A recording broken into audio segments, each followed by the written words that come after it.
Hello welcome back to my YouTube channel. तो so guys तपाईँले हेर्नुहुँदैछ है, मेरो पैसा आइसकेको छ एकाउन्टमा होइन, एकाउन्टमा होइन वालेटमा आइसकेको छ र म एकाउन्टमा चाहिँ अब ट्रान्जेक्सन गर्नु लागि चाहिँ मलाई यसलाई कतिवटा प्रोसेसिङहरू गर्नुपर्छ होइन।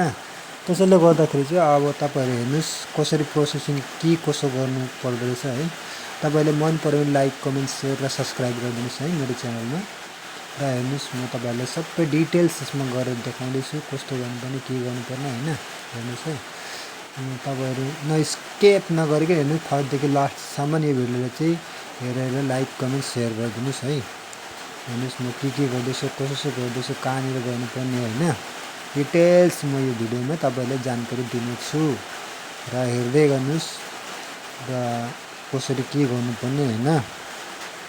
र पैसा कसरी चाहिँ वालेटमा गरेर मतलब कि यो हुन्छ, यो डलर हुन्छ नि त, डलरलाई चाहिँ इन्डियनमा चेन्ज गर्नुपर्छ होइन।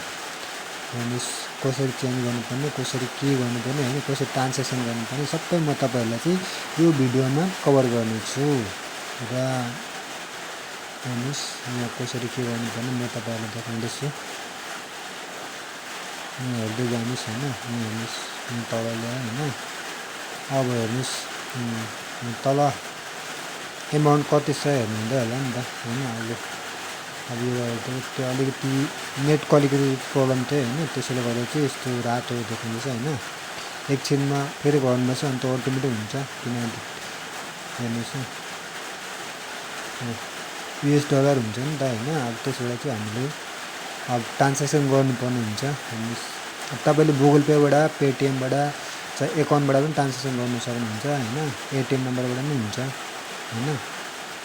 तपाईँको इच्छा जे जस्तो ट्रान्जेक्सन गर्नु भएको छ त्यसरी गर्नु सक्नुहुन्छ। हेर्नुहोस् है, हेर्नुहोस् बुढी